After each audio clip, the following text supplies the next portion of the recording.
Income from salary में हमने perquisite start किए थे। परक्विजिट्स में हमने पढ़ लिया कन्वेंस, ठीक है, मोटर कार या मोटर व्हीकल, ठीक है।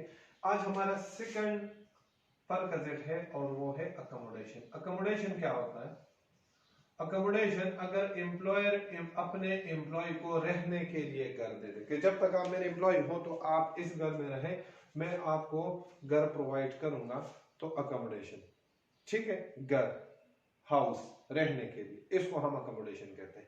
तो अगर कभी एम्प्लॉयर एम्प्लॉय को अकोमोडेशन प्रोवाइड करे तो बेनिफिट है, एम्प्लॉय अपना घर नहीं है, न रेंट दे रहा है, एम्प्लॉयर की तरफ से घर है, उसमें रह रहा है फ्री ऑफ कॉस्ट, तो ये एक बेनिफिट है। तो इनकम फ्रॉम सैलरी में कुछ ना कुछ ऐड होना चाहिए, जो मैंने आपको कहा था इनकम फ्रॉम सैलरी जनरेट होगी। तो इनकम फ्रॉम सैलरी में क्या ऐड होगा? अमाउंट हम ऐड करेंगे इन टू में से, किन टू में से? हायर ऑफ, इन दो में जो हायर होगा, पहला अमाउंट है 45% ऑफ बेसिक सैलरी, या फिर actual amount of rent if accommodation had not been provided, of rent if accommodation had not been provided। अगर वो अकोमोडेशन नहीं लेगा तो फिर जो एक्चुअल रेंट होगा तो वो, अच्छा, इन दोनों में जो भी हायर होगा और है वो हमारी इनकम फ्रॉम सैलरी हो जाएगी। इंपॉर्टेंट है थोड़ा सा एग्जाम पॉइंट ऑफ व्यू से, वो जब भी अकोमोडेशन का पॉइंट पूछता है तो बच्चे उसमें कंफ्यूज होते हैं और मोर देन 90% बच्चे गलत आंसर कर लेते हैं। ये तो आसान है, ये दो अमाउंट कैलकुलेट कर ले, इसमें जो हायर होगा वो आपकी इनकम फ्रॉम सैलरी। लेकिन बच्चे, ये मसला नहीं है कि इन दो में हायर, ये तो बड़ा आसान है, 45% बेसिक सैलरी ने एक्चुअल रेंट दिया होगा, वो ले, दोनों का कंपैरिजन कर ले, जो हायर है वो आपकी इनकम फ्रॉम सैलरी। अगर इस तरह सीधा सीधा वो पूछे तो फिर तो कोई मसला नहीं, बच्चों को वो कंफ्यूज करता है डिफरेंट केसेस के थ्रू, ठीक है। तो उसको हम डिस्कस करते हैं, वो केसेस क्या है, समझिएगा जी। डिफरेंट सिनेरियो वो देता है, डिफरेंट केस देता है। एक केस वो देता है, मैं आपको सब जो अकोमोडेशन से रिलेटेड कॉन्सेप्ट है उसको समराइज कर रहा हूं, ठीक है। अगर वो आपको दे दे हाउस रेंट अलाउंस ओनली, क्या दे दे? हाउस रेंट अलाउंस दे दे, तो ये तो हमने पढ़ा था टोटली टैक्सेबल होगा under the head income from salary, ठीक हो गया जी। अगर वो अकोमोडेशन दे दे,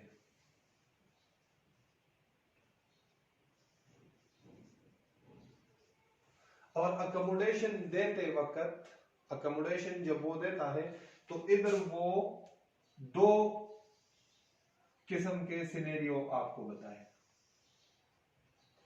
एक सिनेरियो ये होगा कि क्या एम्प्लॉयर ने एम्प्लॉय को ऑप्शन दिया था? ऑप्शन किस चीज का? कि आप या अकोमोडेशन दे दें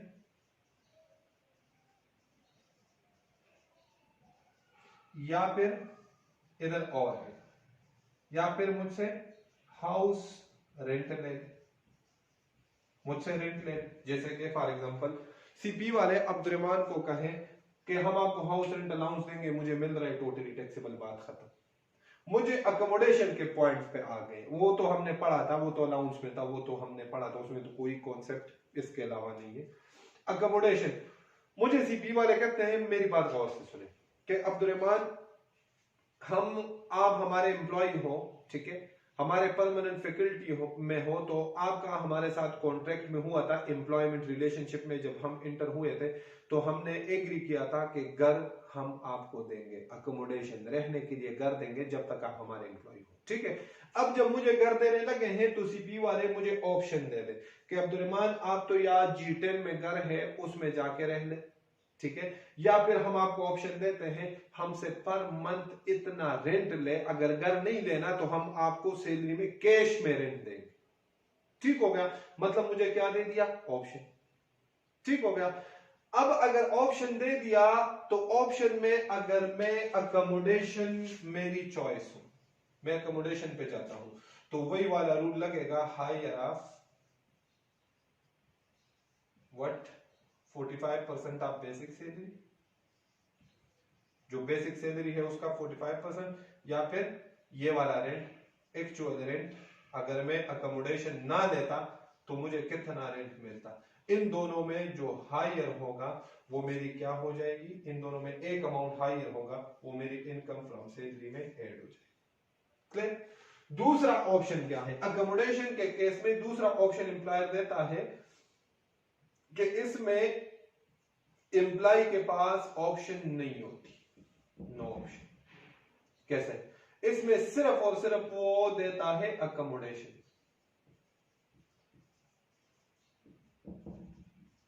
और आईकेयर के पेपर में देख ले, जब भी उसने अकोमोडेशन का पॉइंट पूछा है तो ये वाला पूछा है, और इस पे बच्चे कंफ्यूज हो जाते हैं, आंसर गलत कर देते हैं। ठीक हो गया। इसमें सिर्फ और सिर्फ क्या प्रोवाइड करता है मुझे, अकोमोडेशन। जब सिर्फ ओनली अकोमोडेशन हो, आपको ऑप्शन ना दिया जाए कि घर में नहीं रहेंगे तो रेंट ले ले, ये ऑप्शन ना हो, तो फिर सिर्फ और सिर्फ 45% ऑफ बेसिक सैलरी जो है ये आपकी इनकम फ्रॉम सैलरी में ऐड होगा। फिर आपने हायर वाले कंपैरिजन में नहीं जाना, क्योंकि उस टाइम इस केस में तो आपको रेंट का ऑप्शन गिवन ही नहीं है कि अगर आप अकोमोडेशन नहीं लेंगे तो हमसे इतना रेंट ले, जब है ही नहीं तो आपको सिर्फ और सिर्फ क्या करना पड़ेगा, 45% ऑफ बेसिक सैलरी। और इसकी मैं एक एग्जांपल देता हूं, ठीक है। वो आपको कहेगा कि सीपी ने अब्दुर्रहमान को G10 में घर दे दिया रहने के लिए। गौर से मेरी स्टेटमेंट सुने और आप खुद सोचें, क्या इसमें सीपी मुझे ऑप्शन दे रहा है? क्या कहेगा कि सीपी ने अब्दुर्रहमान को अकोमोडेशन दे दिया इन G10 सेक्टर। ठीक हो गया। अब्दुर्रहमान को यहां तक बात खत्म हो गई। अब इससे आगे वो क्या कहता है, अब्दुर्रहमान को जिस स्ट्रीट में G10 में घर दिया गया है, सेम उसी जितना घर एरिया का, उसी तरह का घर, उसी स्ट्रीट में, उसी सेक्टर में रेंट है उस घर का 50,000 पर मंथ। और बच्चे यहां कंफ्यूज हो जाते हैं, क्या कर लेते हैं, higher of 45% of basic salary या एक्चुअल रेंट की जगह वो 50,000 पर मंथ ले लेते। ये बिल्कुल आप गलत कर रहे हैं। आप थोड़ा सा जो मैंने स्टेटमेंट बता दिया कि अब्दुर्रहमान को अकोमोडेशन दे दिया, अब्दुर्रहमान जैसे घर का रेंट 50,000 है। इसमें आप सोचे कि सीपी ने अब्दुर्रहमान को ये ऑप्शन कहां पे दिया है कि अगर आप इस घर में नहीं रहेंगे तो हम 50,000 दें। भाई जब ये बात करेगा एम्प्लॉयर तब आपने हायर वाले रूल पे जाना है। जब ये बात नहीं करता, कहता है भाई सामान उठाओ उस घर में रह लो, मुझे घर दे दिया, मैं घर में शिफ्ट हो गया, आगे वो बात करता है कि उस जैसे घर का जो एम्प्लॉयर ने अब्दुर्रहमान को दिया है उसका रेंट है 50,000, तो मुझे एम्प्लॉयर ने, आपने मेरे और एम्प्लॉयर के दरमियान स्टेटमेंट देखना है कि क्या एम्प्लॉयर ने यह ऑप्शन अब्दुर्रहमान को दिया था। अगर आंसर है यस तो ये वाला रूल, अगर आंसर है नो के सिर्फ घर दिया है, ये ऑप्शन नहीं दिया कि घर में नहीं रहोगे तुम हमसे इतना रेंट ले लो, तो फिर सिर्फ और सिर्फ क्या टैक्सेबल होगा, सीधा सीधा आपने 45% ऑफ बेसिक सैलरी लेना है। इसमें आपने कंफ्यूज नहीं होना, ये एहतियात करनी है, अकोमोडेशन में ये रूल, ठीक है। इसके बाद है थर्ड जो पर गजट मिलता है वो है मेडिकल फैसिलिटी।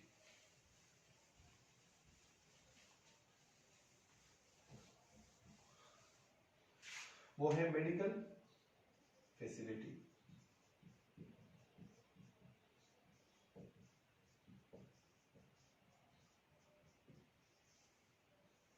जी, मेडिकल फैसिलिटी और मेडिकल अलाउंस में डिफरेंस क्या है पहले ये समझ लीजिए। मेडिकल अलाउंस मैंने कहा था फिक्स्ड होता है और हमेशा इन कैश होगा। मेडिकल अलाउंस अगर एम्प्लॉयर से एम्प्लॉय को मिल रहा है तो ये हर महीने मिलेगा। डजंट मैटर एम्प्लॉय बीमार पड़ रहा है या नहीं पड़ रहा, उसको एक अमाउंट अपने बेसिक सैलरी और बाकी बेनिफिट्स के साथ हर महीने मिलता रहता है। बहुत सारे केसेस में ये होता है। मेडिकल फैसिलिटी क्या होती है? मेडिकल फैसिलिटी का मतलब यह है कि जब एम्प्लॉय बीमार पड़ेगा, जब एम्प्लॉय बीमार पड़ेगा, अच्छा सॉरी मैं आपको थोड़ा सा इंटरप्ट कर रहा हूं। अकोमोडेशन में एक बात मेरे जहन से, अगर हाउस रेंट अलाउंस भी हो और अकोमोडेशन भी हो, दोनों मिल रहे हो तो दोनों की ट्रीटमेंट करेंगे सेम उसी तरह। अकोमोडेशन का भी मैंने रूल बता दिया, हाउस रेंट अलाउंस का भी बता दिया जी। इसी तरह मेडिकल फैसिलिटी, तो मेडिकल फैसिलिटी किसे कहते हैं? मेडिकल फैसिलिटी कहते हैं कि एम्प्लॉयर एम्प्लॉय को हर महीने पेमेंट नहीं करता, कैश पे नहीं करता, ठीक है।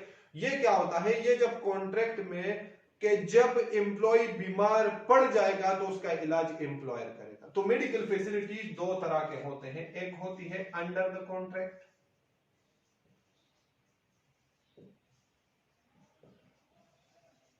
और एक होती है not under the contract. Under the contract और नॉट अंडर द कॉन्ट्रैक्ट का में फर्क क्या है जी?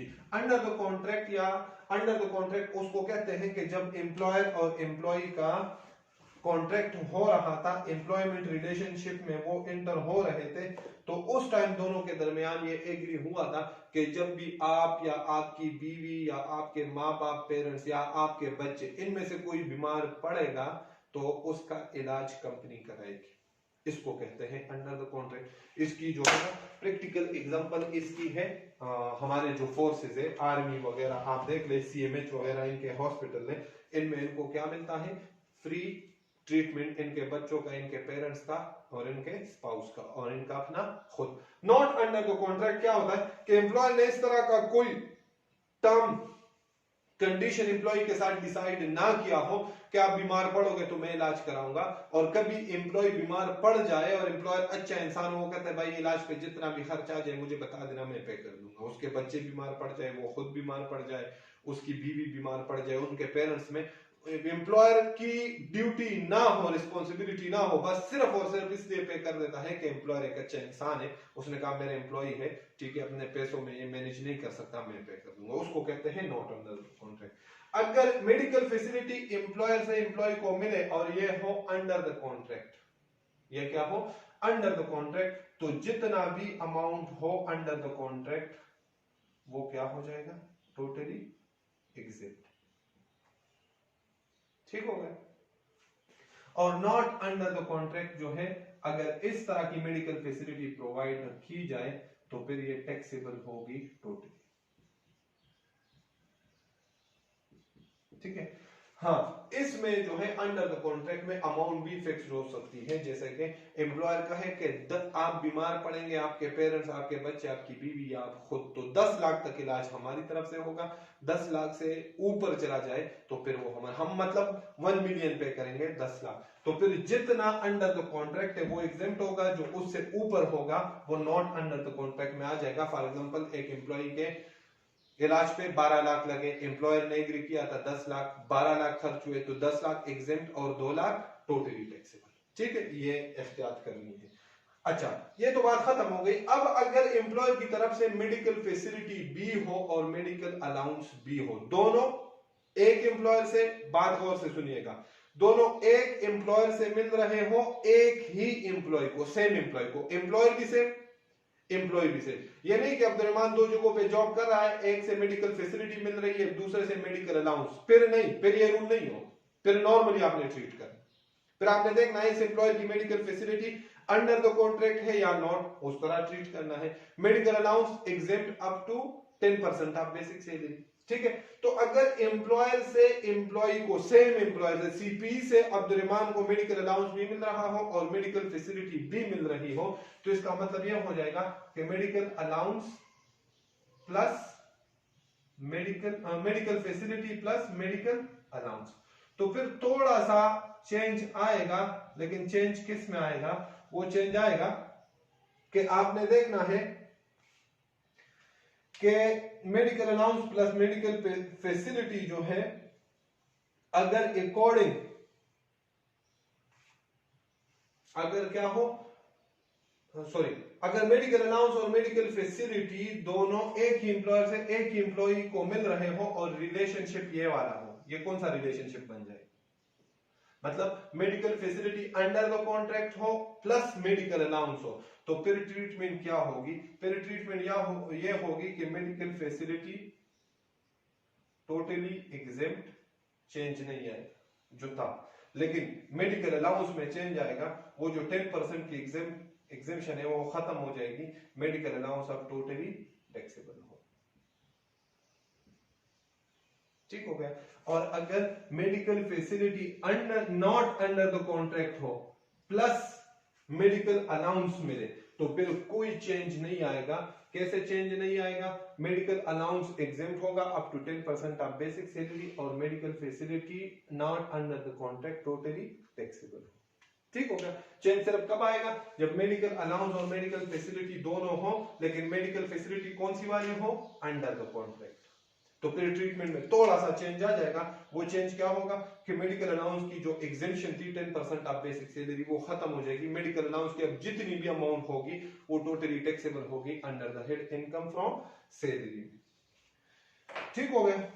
इसके बाद है हमारा जो क्वेश्चन है वो हम कर लेते हैं, और वो क्वेश्चन हमारा है क्वेश्चन नंबर 5।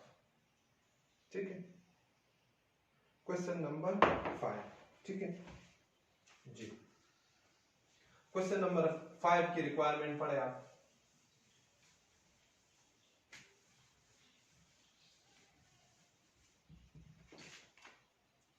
जी, क्वेश्चन नंबर 5 की रिक्वायरमेंट है, 4 रिक्वायरमेंट्स है। Compute his taxable income for the tax year 2x15, medical facilities under the contract के ऊपर केस गिवन है, और मेडिकल फैसिलिटी कौन सी हो? अंडर द कॉन्ट्रैक्ट हो। Medical facility is not under the contract, not under the contract हो। ठीक है, या फिर medical facilities under the contract with medical allowance of ₹6000 per month. अब मेडिकल अलाउंस भी दे दिया। इसी तरह अगला चौथा है, तो हम कर लेते हैं। Mister Faisal salary is ₹50,000 per month. The other information is as follows. Company maintain car for his personal use which is purchased. Personal use को अंडरलाइन करें, which is purchased by the company, इसको भी अंडरलाइन करें। Own गाड़ी है। At a price of ₹2 million with a fair market value of ₹2.2 million. जी, मैंने कहा था पर्सनल यूज, तो परसेंटेज कितना आ जाएगा? 10%। ठीक है, और परचेज्ड गाड़ी है तो फेयर मार्केट वैल्यू को इग्नोर करेंगे, हमारे लिए क्या होगा? 2 मिलियन का 10%। हम देख लेते हैं। Rent free accommodation and he was also entitled to an accommodation allowance of ₹15,000 per month, but he chooses to take accommodation. But he chooses, यहां से हमें पता चलता है कि उसको दोनों ऑप्शन थे, लेकिन वो कहां पे चला गया? Accommodation.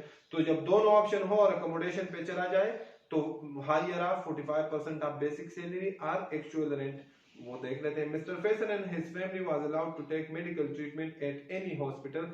His mother was hospitalised in company incurred ₹85,000 on her treatment. Medical facility is under the contract. पहला केस हम देख लेते हैं। अगर medical facility under the contract हो तो ये क्या बन जाएगा? मिस्टर फैसल रेजिडेंट, और सैलरीड होगा क्योंकि किसी दूसरे हेड की इंफॉर्मेशन नहीं है, तो परसेंटेज 100% ही आएगा। 75% से ज्यादा हो तो क्या होता है? सैलरीड। लास्ट लेक्चर में मैंने एक्सप्लेन किया था। टैक्स ईयर है हमारा 2x15। मैं पहला सॉल्व कर लेता हूं, बाकी पहला रिक्वायरमेंट जो है, ठीक है, medical facility is under the contract, under the contract हो। जी, ये था कंप्यूटेशन ऑफ टैक्सेबल इनकम। ठीक है जी, रुपीस। ठीक हो गया। मैंने आपको कहा था वर्किंग में करना हो, वर्किंग में नहीं करना, यहां पे करें, लेकिन ये सिर्फ और सिर्फ इनकम फ्रॉम सैलरी की इंफॉर्मेशन है। अभी किसी सेकंड हेड ऑफ इनकम ना हमने पढ़ा है, ना इंफॉर्मेशन है, तो ये हम वर्किंग में भी कर सकते हैं। आपने कंफ्यूज नहीं होना। ये कुछ इस तरह हुआ है, जो सोल्यूशन है उसमें आप थोड़ा सा कंफ्यूज होंगे। तो ये कुछ इस तरह हुआ है कि सैलरी इनकम वर्किंग में कैलकुलेट करेंगे आप, तो आप फिर कंफ्यूज नहीं होंगे। वो कैसे? देखें, बेसिक सैलरी कितनी है? बेसिक सैलरी है 50,000 per month. Ji, 50,000 multiply by 12 तो कितनी आ गई? 6 लाख। ठीक है, इसी तरह कार है फॉर पर्सनल यूज, तो कार पर्सनल यूज के लिए कितना परसेंटेज है? 10%। किसका? ओन गाड़ी है, परचेज, तो कॉस्ट का, कॉस्ट कितनी है? 2 मिलियन, तो कितना आ जाएगा? 2 लाख। जी, इसी तरह आगे है रेंट फ्री अकोमोडेशन। उसने क्या चूज किया था? अकोमोडेशन। तो अकोमोडेशन जो है उसका रूल क्या था, higher of what, higher of 45% of basic salary. Basic salary कितनी है 6 लाख, इसका 45% ले तो आपके पास कितना आया 45% ऑफ बेसिक सैलरी आपके पास आता है 270,000। या फिर उसको ऑप्शन कितना दिया गया था कि मुझसे इतना रेंट ले ले, एक्चुअल रेंट कितना था 15,000, वो आता है मल्टीप्लाई बाई 12, वो आता है 180,000। तो इन दोनों में हायर कौन सा है, 270 हायर है कि 180, 270 तो 270 मिस्टर फैसल की इनकम फ्रॉम सैलरी बन जाएगी। इसी तरह था मेडिकल फैसिलिटी। मेडिकल फैसिलिटी कौन सी वाली थी, अंडर द कॉन्ट्रैक्ट वाली। तो अंडर द कॉन्ट्रैक्ट वाली मेडिकल फैसिलिटी क्या होती है, एग्जेम्प्ट। ठीक है, तो ये मिस्टर फैसल की क्या आ जाएगी, टैक्सेबल सैलरी इनकम। कितनी आ गई, टैक्सेबल सैलरी इनकम आ गई 10,70,000, 1.07 मिलियन। ठीक हो गया। तो ये वर्किंग वन से इनकम फ्रॉम सैलरी कितनी आ गई 10,70,000। ये कुछ इस तरह है, ये इनकम फ्रॉम सैलरी है, चूंकि दूसरा कोई हेड ऑफ इनकम नहीं है तो यही हमारी टैक्सेबल इनकम बन जाएगी 10,70,000। ठीक हो गया। ये अब क्या बन गई हमारी टैक्सेबल इनकम। अब फार्मूला वही, सैलरी और non salary, income from salary divided by taxable income, तो 100% आएगा, इसलिए मैंने सैलरी लिखा है टैक्स लायबिलिटी। इसी तरह अच्छा, ये जो है बहुत इंपॉर्टेंट क्वेश्चन है, रिक्वायरमेंट नंबर 2 भी आपने सॉल्व करना है खुद, रिक्वायरमेंट नंबर 3 भी सॉल्व करना है और 4 भी। ठीक है, इसी तरह अगर हम फिर देखें तो एग्जांपल नंबर 6 है, 7 है। ठीक है, हाँ 6, 7, 8 भी, हाँ 8 तक जो है आप कर सकते हो। आपको थोड़ी बहुत कंफ्यूजन आएगी, वो इंशाल्लाह अगले लेक्चर में मैं आपको समझा दूंगा। ओके जी, अल्लाह।